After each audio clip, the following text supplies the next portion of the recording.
Sanibona bafethu uvane lo iAfcon iskipper busy sesizakhohlwa ukuthi bafethu kukhona ibhola elikhona la eSouth Africa okuyibetwe Premiership. Izinto ziyenzeka bafethu kuyibhola la eSouth Africa. So indaba nje eyiphuthumayo la kuthiwa ke iStelisi sesiconfirmile. iStelisi bafethu siconfirmile ukuthi ucoach wabo ozocoacha sona ubani uKevin Hunt. Remember I did a video ngasho ukuthi uKevin Hunt is part of the coaches ongenzeka babe ucoach weStellenbosch. Namhlanje ke bafethu iStelisi siconfirmile ukuthi uKevin Hunt will be the new coach. Remember ke umjida lo Kevin Hunt usathanda khamba nje kuDurban City. Durban City nayo ya announce ukuthi uSnethemba Bhadela will be their new head coach lapha kuDurban City. Ngingazi ke ngayo kuma comments, how do you feel about the appointment le ukuthi ku appoint uKevin Hunt azocoacha azocoacha iStelisi, because iStelisi asenzi kahle silezansi yabo. But ke iStelisi siyathemba ukuthi uKevin Hunt uzokwazi ukuthi ashintshe izinto, akwazi ukuthi team ayisize iye lapha phezulu, iyokwazi ukuthi idlalele noma mhlawumbe top 8 noma mhlawumbe top 4 asazi. Based on the current results abanawo akukho kuhle kakhulu, but ke le top uKevin Hunt uzoyishintsha izinto for iStelisi. Kwezinye izindaba bafethu ucoach ade icoacha iStelisi uSteve Barker usele eTanzania, njengoba secoacha nje iSimba SC uselande bani, uselande the former Golden Arrows and AmaZulu goalkeeper coach uDavis Phiri lo wale eZambia, wasewalanda futhi neex Mamelodi Sundowns and Chippa United video analyst uPrinil Dean. Abajida ke sebehambile nabo joina uSteve Barker le eTanzania, ilapho khona bayomsiza khona ukuthi akwazi ukuthi agcine isikhundla sakhe sokuba ucoach lapha ayisize futhi iSimba SC iqhubeke iwine izicoco.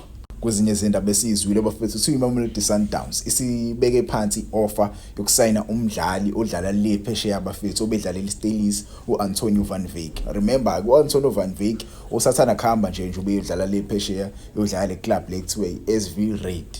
iMamelodi Sundowns, they didn't see the opportunity to sign this boy. Abasibonanga isidingo ukuthi bamsayine sakuStelisi, but ke sebefuna ukumsayina manje nje besele phesheya. Kuthiwa ke le club le SV Red irequest uSiyabonga Mabhena plus a cash on the deal.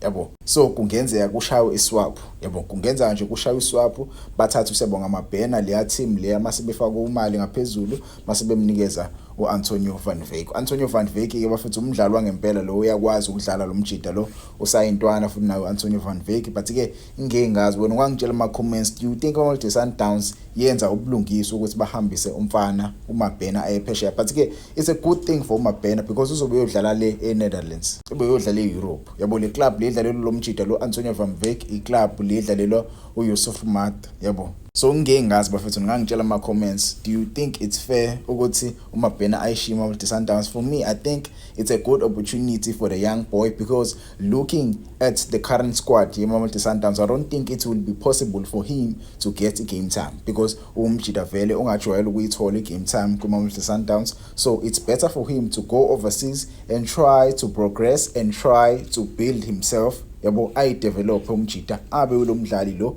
alright, abulo mdlali lo ozokwazi ukuthi abuye futhi kubafana bafana ayisize bafana bafana in the future. Yabo, we need more youngsters playing overseas as ibafana bafana. So you can tell me in the comments, how do you feel regarding this news zaMabhena no Antonio van Wyk? For me, I think indaba ezimnandi, but again, some other people might say Mamelodi Sundowns didn't give the young boy ithuba elanele ukuthi adlale. Yena umdlali siyamazi ujwayele ukuhlushwa ama injury kakhulu.